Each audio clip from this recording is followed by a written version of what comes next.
Tea and Lipton Soup presents Inner Sanctum Mysteries.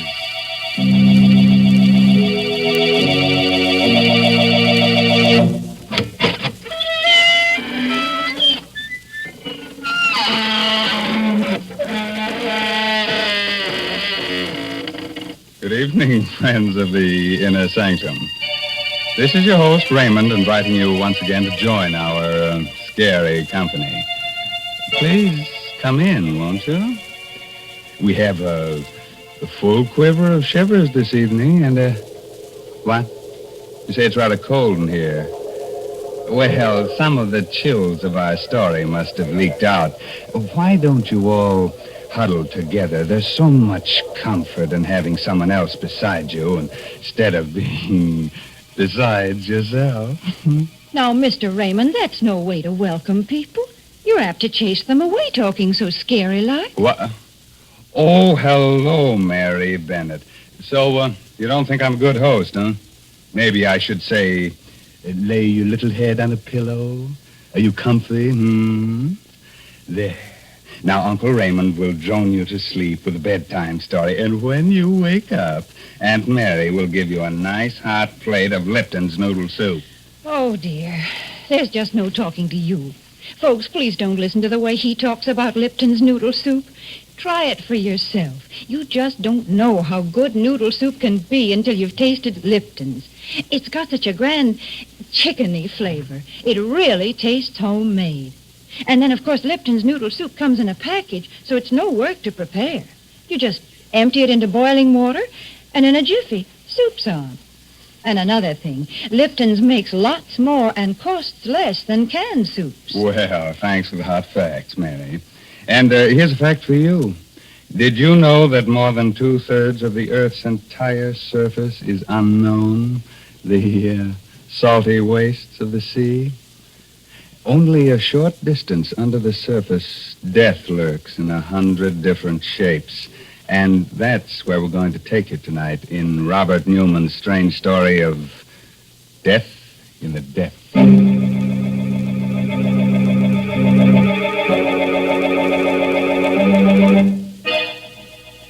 A wharf in a small seaside town a few minutes before midnight. Moored to the dock, just barely visible through the thick fog, is a stubby, broad-beamed ship. Suddenly, out of the swirling mist, a man and woman appear. He is tall, heavy-set, carries a sea bag over his shoulder. She's slim, attractive. They reach the end of the dock, and he stops, his face haggard. I can't do it, Leila. I just can't. That's all there's to it. Stop arguing and get on board there. I'm telling you, I can't, Leila. I can't. Why even think about it? The way the water looks down under.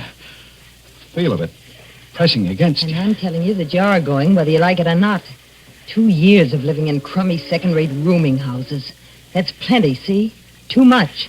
You're going back to doing something that really pays off. But, Leila, I told you to shut up.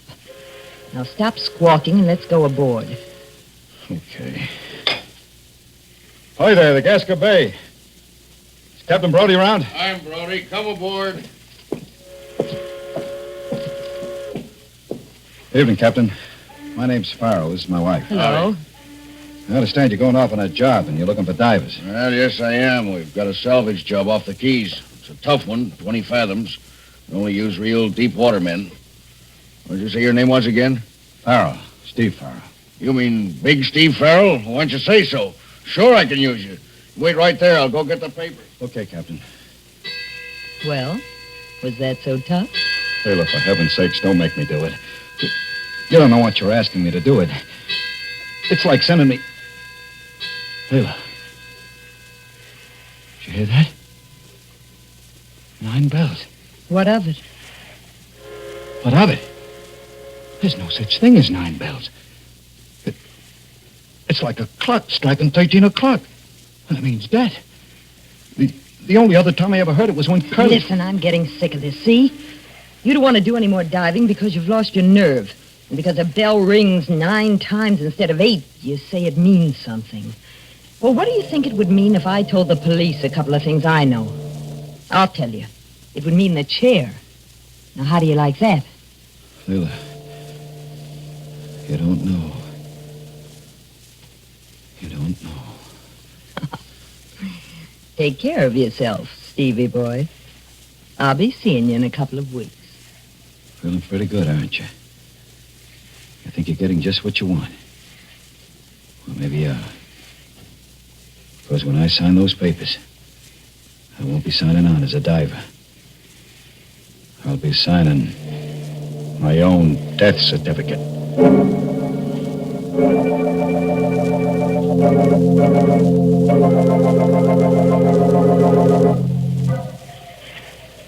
Well, it's set, Captain.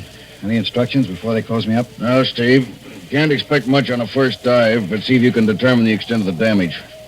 All we know about her now is that she's about 1,500 ton. Her name was the Santa Elena. She went down in a collision. Right, Captain. Okay, close them up. Start the pumps.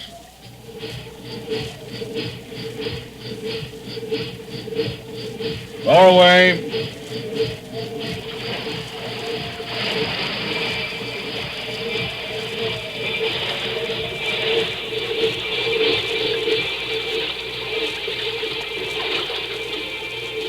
I'm scared. Scared. I swore I'd never go down again. But here I am. It's all just the way I remembered it. Nothing at first but the quiet. Just the pumps like the echo of your heart beating. And the light fading as you go down. Getting darker. And the cold. The pressure building up. Pressing harder and harder. Gripping you tighter and tighter as if you were being swallowed by something alive. Always down below where you can't see it. Something waiting. Something that... Stop it. Gotta stop it. There was a time when I really used to like diving. When did it all begin? This fear. Yes, that night in the bar in Tampa. She told me she married Curly. Well, this is certainly quite an evening you're giving me, Steve. It's more like a wake than a celebration. Why are you looking at me like that? Wondering whether I should kill you. Whether I should talk to Curly and let him do it. What do you mean? You know what I mean. You know Curly. You ever found out how things go with you and me? Well, he's just young enough and crazy enough about you to put you away for keeps. I can handle Curly with my little finger. And besides, you wouldn't do anything like that. Wouldn't I? Why'd you meet me here tonight? You know it's because you wish you were married to me instead of him. So what? What are you going to do about it? You know darn well he'll never let me go. No. I guess he won't, but... We've got to do something. Yeah, but what? After all, he wakes for me. Diving's kind of dangerous. As a matter of fact, we're getting off on a job tomorrow that's pretty tricky. Steve. When you want something badly enough, there's always a way of getting it.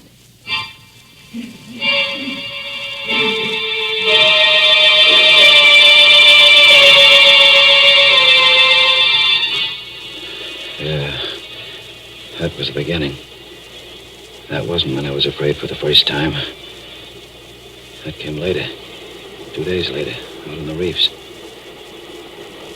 2 days of being with Curly and talking to him. Knowing all the time what I was going to do. And that last dive, late in the afternoon. Standing on deck with Andy, the pump man, and watching Curly through the clear water. Watching her move across the deck of the Hulk. As cool as she was, and... You going down too, Steve? Yeah, Andy. Maybe we can wind up today and start home tomorrow. You can handle both of us? Sure. Only watch the coral over on the port side there, sharp as a razor. Almost took Curly's boot off this morning. If you get into any trouble, well, I'm all alone up here. I'll watch you. Want to button me up? Yeah, sure.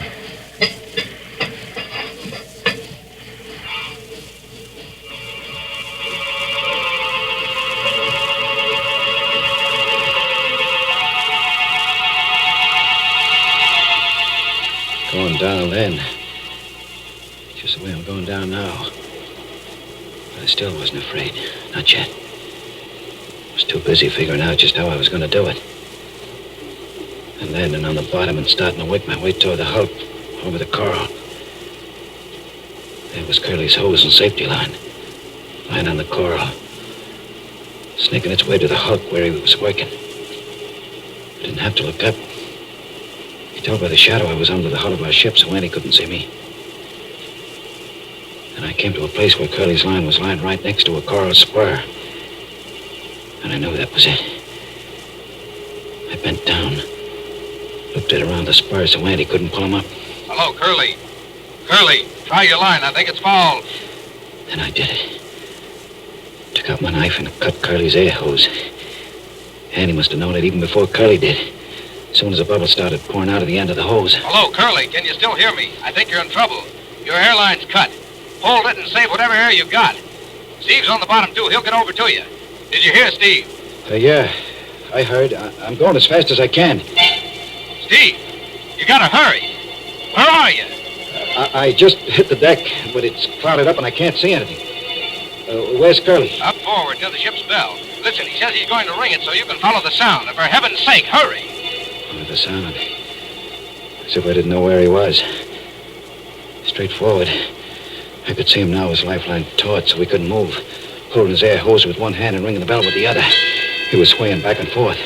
And I started counting the strokes. 5, 6, 7, 8, 9.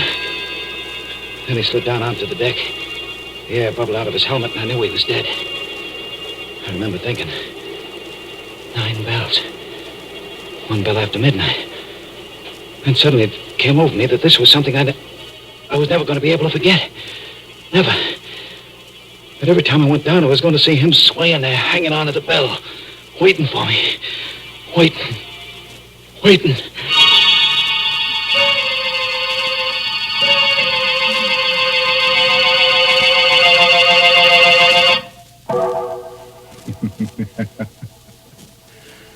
So that's why Steve Farrell wouldn't go back to his old profession of deep-sea diving. I should think it would lose some of its appeal if you expect to meet a dead man every time you go down. How about that, Mary? Climb aboard and tell us what you think. Well, Mr. Raymond, I certainly wouldn't like to be a deep-sea diver. To be all alone down there in the cold water with fishes and all sorts of things swimming around you. That's not for me. Oh, but just think, Mary, when you come up, you could have a nice hot plate of Lipton's noodle soup. I think you've really got something there. Lipton's noodle soup would sure be welcome at a time like that. It's such a heartwarming dish. It perks you up just looking at it, looking at those tender noodles floating in that golden broth. Why, I'm getting to talk fancy. But really, folks, Lipton's does taste sort of special. It's got a chickeny flavor, and it just tastes homemade, like the old-fashioned noodle soup you used to make yourself. But heavens, I don't want to be interrupting Mr. Raymond's story, so I'll just say, try Lipton's real soon, won't you, folks?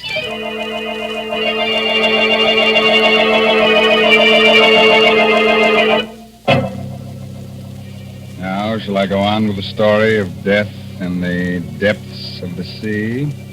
That strange underwater world where dead men ring their own death knell on the bells of sunken ships? Okay. It's just a moment later now. And Steve Farrell is still standing on the deck of the sunken freighter, Santa Elena. Oh, Steve, anything the matter? Why, no, Captain. I'm sorry. I thought I heard something funny, and I guess I lost my nerve for a minute. After all, this is my first dive in quite a while, but I'm okay now. You sure? We can haul you up and send Mike down. No, I'm okay. I'm going to stay. Well, all right, but don't forget, we can't see you from up here. So keep talking all the time so we'll know exactly where you are and what you're doing. Check. I'm up forward now on the port side of the deck. I'm just going inside. The companionway door is jammed shut, and I'm working on it. There she is.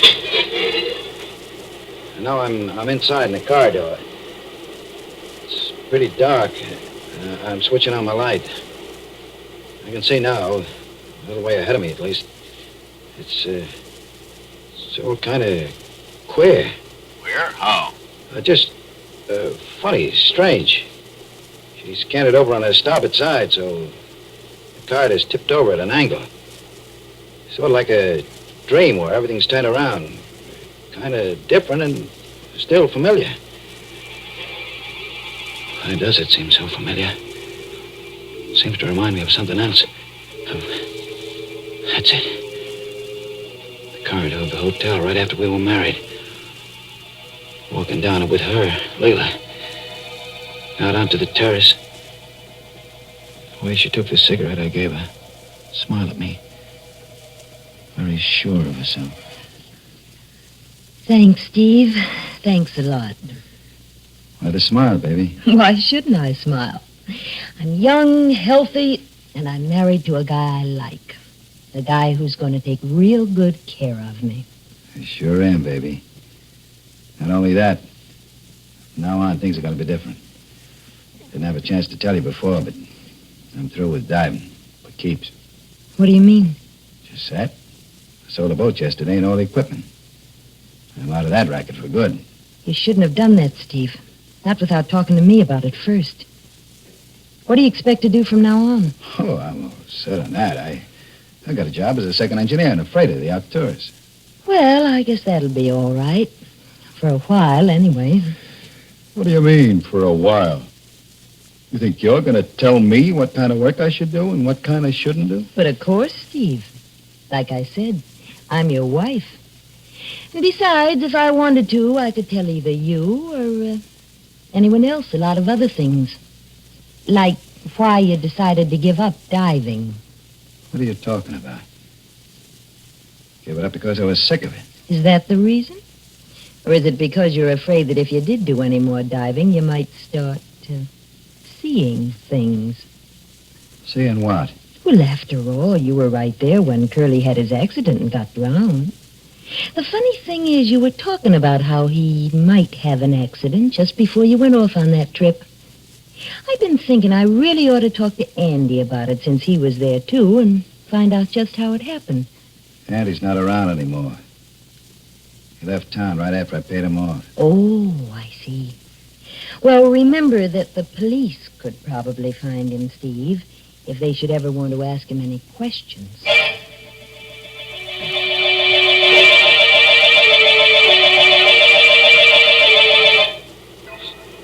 Steve, what's the matter? Why don't you answer? Where are you? What? I'm sorry, Captain.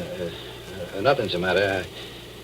I guess I was just thinking about something else, and I'm at the end of the corridor now. Just opening the door to the engine room. I'm going across the gratings now and down the stairs. Funny. Something kind of familiar about all this. Pattern in the grills. Picture the stairs. Hey, Captain, what did you say the name of this tub was? Santa Elena, Panamanian Registry, I think. Why? She kind of reminded me of another ship, the Arcturus. The Arcturus? What made me think of her? I know why. A year and a half in which I almost forgot about Curly. What had happened down there on the deck of the schooner. A year and a half in which I was almost happy, even with Leila. And that night, the night McHenry came up to me when I was on watch in the engine room. Hi, Steve. How are they going? Swell, Chief. I just cut number 2 in again, and she's burning like a kitten. Good. Look, Steve, the old man claims she's a little bit heavy. He wants us to sound out the pumps and check the bilge. I told him he was crazy, but, well, maybe we'd better. Okay, Chief, I'll get on it right away. Anyone around to give you a hand? I don't really need any help. But if I want him, Swanson's have someplace. Well, report to me as soon as you're finished. Right, Chief.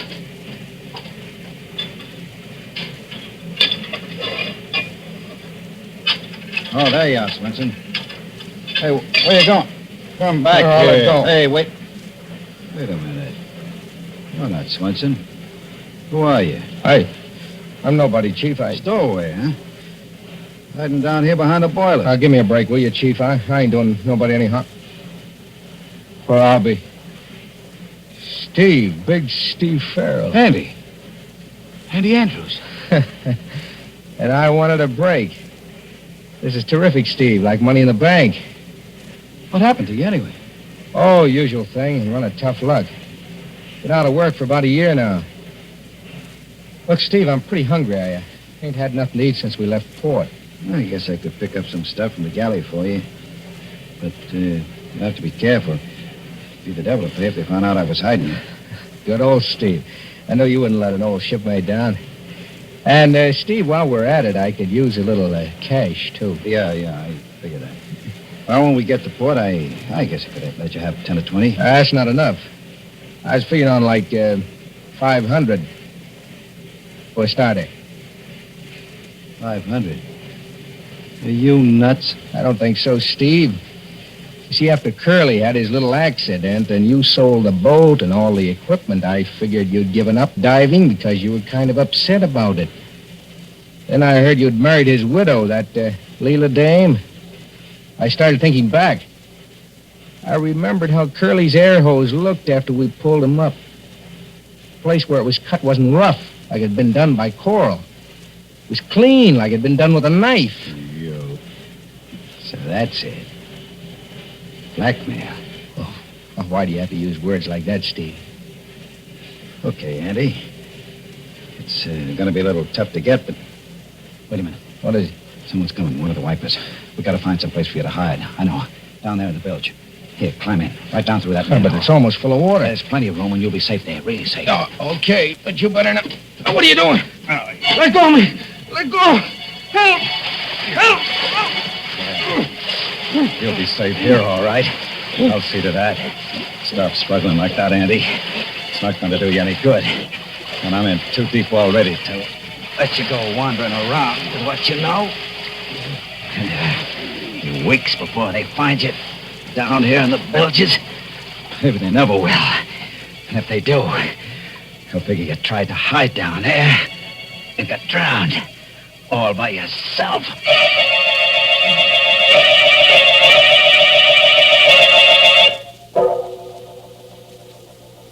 Hello, Steve.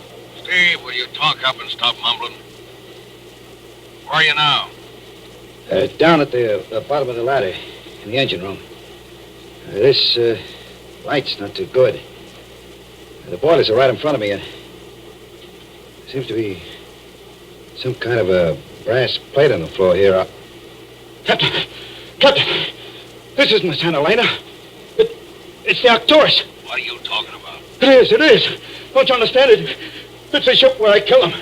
And he must still be down here. Down the bilges. Get me out of here. Pull me up. Pull me up. Okay, Steve. Now take it easy. We'll get you up. Start hauling them up. Mike, you better go down there fast, see what the trouble is. Hurry up, for heaven's sake. I think I see something moving back there, behind the boilers. Hey, Brody. Thing like it did when Curly. That means that he's here, too. You're both here. Can't you get me out? We're trying, but something's wrong with your line. Seems to be fouled. Now, look, Steve. Try to get out yourself. Start working your way back along your line. No good, Steve. You know that, don't you? You're here to stay. Andy. It is you. Sure, Steve. And I got a friend with me. A friend of yours, too. He's standing right next to you. Curly. We waited a long time, Steve. But now you're here with us. And now you're going to know exactly what it was like with both of us. You're going to know what it's like to drown. Steve, why don't you answer? What's the matter? Steve, your lifeline and air hose, I think they're gone. Hey, Curly, no. Let me go. Too late, Steve. This is it. This is the way it was with us. Trying to fight it first, holding your breath. Then, when you can't fight it any longer, letting go. The water rushing into your mouth, nose. You choke at first, try to fight some more. Then everything starts to go black, and you relax. There are lights moving in the darkness, and suddenly you feel very peaceful. and very free, peaceful, very free.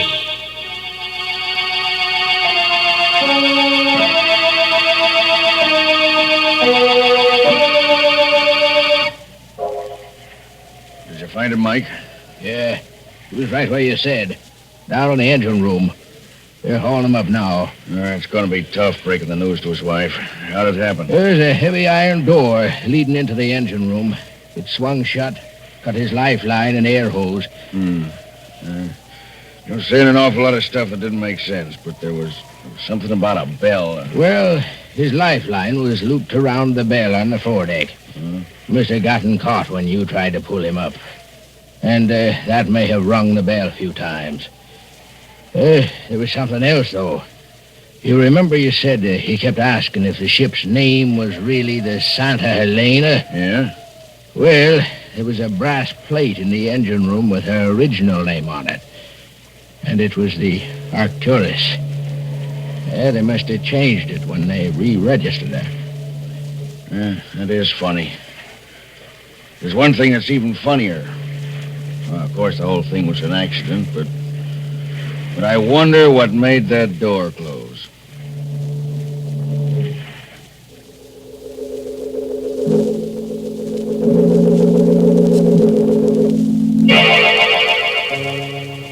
Oh, you do, huh? Even with two able-bodied ghosts about? But that's the way we like to leave you, with a couple of things to keep you wondering. And when we do, then we've known we've really rung the bell, the funeral bell. Oh, Mr. Raymond, with all the different kinds of bells there are, why do you have to talk about that kind? All right, Mary. Pick your own bell, see if I care. All right, then I'll choose a dinner bell. Will you ring it 9 times? No, sir. You only have to ring it once if you're serving Lipton's noodle soup. And folks will come swarming to the table, because they know it takes Lipton's to show how good a noodle soup can be.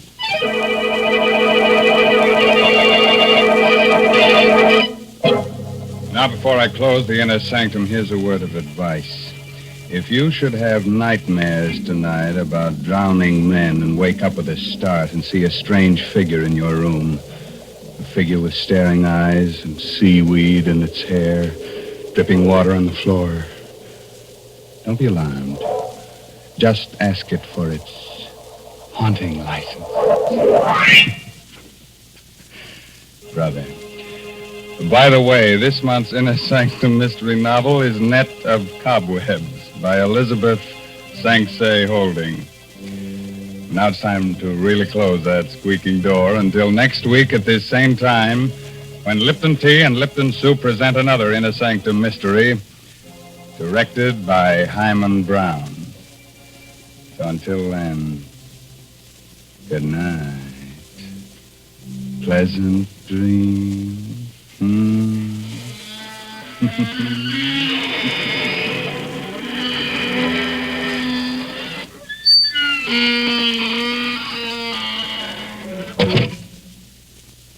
Folks, I don't know how you feel, but that spooky bell gave me the shivers. Right now, I'd like to hear a cheerful sound that'd make me forget all about it. Yes, I'd like to hear a tea kettle singing on the stove. And when that water is at a good rolling boil, let's have a cup of Lipton tea. You know, the tea with the brisk flavor. That word brisk, B-R-I-S-K, means that Lipton's has a lively, full-bodied flavor. It never tastes flat or wishy-washy. So don't forget Lipton tea. And don't forget to tune in next Tuesday night for another Inner Sanctum mystery. This is CBS, the Columbia Broadcasting System.